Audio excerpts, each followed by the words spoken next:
नमस्कार। The United news के इस नए एक्सप्लेनर में आपका बहुत बहुत स्वागत है। आज हम इतिहास के पन्नों को पलटकर एक बेहद दिलचस्प सफर पर चलने वाले हैं। कोलकाता के मैदानों से लेकर देहरादून और हमारे विशाल हिमालय के बीच आखिर क्या कनेक्शन हो सकता है।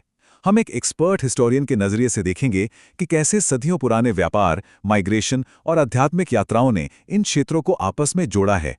और सबसे जरूरी बात, कैसे ये पुराना इतिहास आज की मॉडर्न दुनिया और ग्लोबल चैलेंजेस का सामना करने में हमारी मदद कर सकता है। तो चलिए शुरू करते हैं। आज का हमारा ये एक्सप्लेनर खासकर स्टूडेंट्स, कम्युनिटी लीडर्स और स्कूल एडमिनिस्ट्रेटर्स के लिए एक बेहतरीन रिसोर्स होने वाला है। हम फटाफट इन 6 पॉइंट्स पर बात करेंगे। बंगाल और हिमालय का कनेक्शन, कल्चरल आइडेंटिटी कैसे इवॉल्व हुई, हमारा पुराना ट्रेड और लोकल इकोनॉमी, रीजनल ग्रोथ पर ग्लोबल प्रेशर्स का असर, हमारा आर्किटेक्चर और कम्युनिटी रेजिलियंस, और आखिर में हम अपने स्कूलों और लोकल लीडर्स को कैसे एम्पावर कर सकते हैं। भाग 1, बंगाल और हिमालय। तो सबसे पहले, क्या आपने कभी सोचा है कि वेस्ट बंगाल और उत्तराखंड के पहाड़ों के बीच इतनी गहरी आध्यात्मिक जड़ें कैसे जुड़ीं? 1890 के दशक में स्वामी विवेकानंद जी ने कुमाऊं क्षेत्र में एक लंबी पैदल यात्रा की थी। उन्होंने अल्मोड़ा और कसार देवी जैसी शांत जगहों को एक साझा सांस्कृतिक विरासत का केंद्र बना दिया। आज उसी ऐतिहासिक रास्ते को हम Swami Vivekananda eco spiritual circuit के नाम से जानते हैं।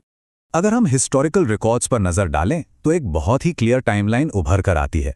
1890 में उन्होंने नैनीताल से अल्मोड़ा तक पैदल यात्रा की और ध्यान लगाया। फिर 1897 में उन्होंने अल्मोड़ा इंटर कॉलेज में अपना ऐतिहासिक हिंदी लेक्चर दिया। और फाइनली 1899 में मायावती में अद्वैत आश्रम की स्थापना की। इन्हीं अहम घटनाओं ने इन दो बिल्कुल अलग अलग क्षेत्रों के बीच एक मजबूत नींव रखी। भाग 2, सांस्कृतिक पहचान का विकास। अब आगे बढ़ते हैं और देखते हैं कि उत्तराखंड में रहने वाले बंगाली समुदाय की पहचान समय के साथ कैसे इवॉल्व हुई है। ये कंपैरिजन आपको सच में हैरान कर देगा। 1960 के दशक में जो रिफ्यूजी उधम सिंह नगर में आके बसे थे, उनके पास फुल सिटीजनशिप तो है, लेकिन आज भी वो नौकरशाही के जाल में उलझे हैं।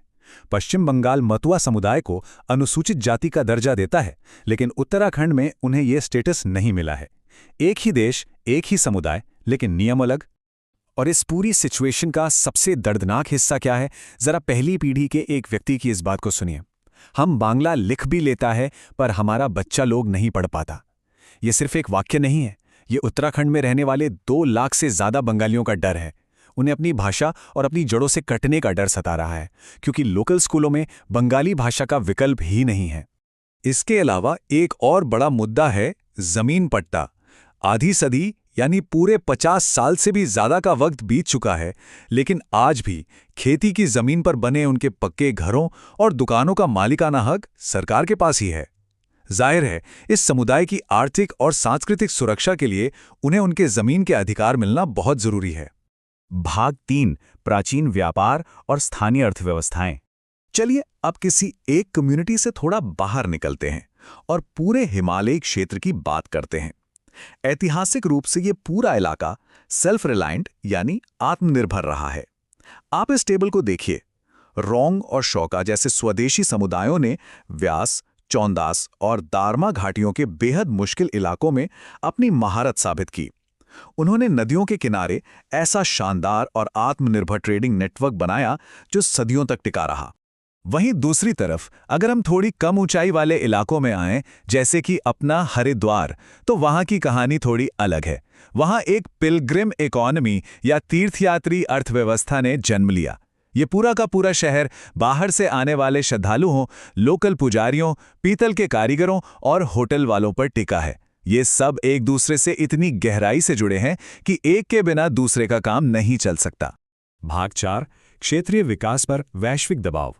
लेकिन क्या हमारी ये ऐतिहासिक आत्मनिर्भरता मॉडर्न इकोनॉमी के सामने टिक पाती है? बिल्कुल नहीं। हमें न्यूट्रल होकर इन बाहरी आर्थिक झटकों को एनालाइज करना होगा। सीपीआई-एम की एक रिपोर्ट इस बात पर जोर देती है कि कैसे नव उदारवादी नीतियों, लापरवाही भरे सब प्राइम लोन्स और अनियंत्रित सट्टेबाजी ने बार बार ग्लोबल इकोनॉमी को खतरे में डाला है। इस नंबर को देखिए, $450 अरब। ये मल्टीनेशनल बैंकों द्वारा किया गया ग्लोबल सबप्राइम नुकसान का एक एस्टिमेट है। सोचिए, ये कितनी बड़ी रकम है और ये चौंका देने वाला आंकड़ा साफ साबित करता है कि वॉल स्ट्रीट पर होने वाली एक छोटी सी हलचल भी दूर हिमालय में हमारी लोकल इकोनॉमी को कितनी बुरी तरह से हिलाकर रख सकती है। भाग 5, वास्तुकला और सामुदायिक लचीलापन। तो इतने बड़े ग्लोबल प्रेशर्स के सामने हमारी कम्युनिटीज खुद को बचाती कैसे हैं? इसका जवाब हमारे इतिहास में ही छिपा है। उदाहरण के लिए गढ़वाल हिमालय की पारंपरिक कोठा वास्तुकला को ही ले लीजिए। अगर आप कम्युनिटी को आपदाओं के लिए तैयार करना चाहते हैं तो ये आर्किटेक्चर एक परफेक्ट ब्लूप्रिंट है। ये दिखाता है कि हमारे पूर्वजों को भूकंपरोधी तकनीक और लोकल मटेरियल्स की कितनी गहरी और साइंटिफिक समझ थी।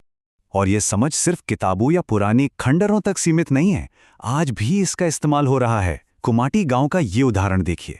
यहाँ के लोग अपनी पुरानी हेरिटेज इमारतों को तोड़ नहीं रहे हैं, बल्कि उन्हें स्मार्ट तरीके से मॉडर्न टूरिज्म और डाइनिंग स्पेसेस में बदल रहे हैं, यानी पुरानी जड़ें और नई कमाई दोनों साथ साथ। तो चलिए कुमाटी गांव की स्ट्रैटेजी को थोड़ा सा डिकोड करते हैं। इन्होंने 3 सिंपल स्टेप्स उठाए हैं। पहला, महिलाओं के सेल्फ हेल्प ग्रुप्स बनाना। दूसरा, पॉली हाउस में एग्जॉटिक सब्जियों की खेती करना। और तीसरा, इस ऑर्गेनिक उपज को सीधे लोकल टूरिज्म से जोड़ देना। ये पलायन रोकने और गांव की इकोनॉमी को अंदर से मजबूत करने का एक जबरदस्त और प्रैक्टिकल तरीका है। भाग 6, स्कूलों और स्थानीय नेताओं का सशक्तिकरण। अब इन सभी अलग अलग धागों को एक साथ पिरोते हैं। स्कूल एडमिनिस्ट्रेटर्स और कम्युनिटी लीडर्स इन बातों को अगली पीढ़ी तक कैसे पहुंचा सकते हैं? बहुत आसान है। बच्चों को साइंस क्लास में कोठा जैसी पारंपरिक वास्तुकला सिखाइए, स्कूलों में बंगाली जैसी अल्पसंख्यक भाषाओं को प्रमोट कीजिए और ऑर्गेनिक फार्मिंग को उनके सिलेबस का हिस्सा बनाइए। हमारी लोकल हिस्ट्री को एक लिविंग करिकुलम में बदलना बहुत जरूरी है। जैसे जैसे हम इस एक्सप्लेनर के अंत तक पहुंचते हैं, मैं आपको एक बहुत ही अहम सवाल के साथ छोड़कर जा रही हूं। अतीत के ये सबक भविष्य के अनजाने और ग्लोबल झटकों के खिलाफ हमारी कम्युनिटीज को कैसे तैयार करेंगे? सच कहूं तो अगर हमें भविष्य को सुरक्षित करना है तो हमें अपने लोकल इतिहास और साझा सांस्कृतिक विरासत की ताकत को पहचानना ही होगा। उम्मीद है आपको ये विश्लेषण पसंद आया होगा।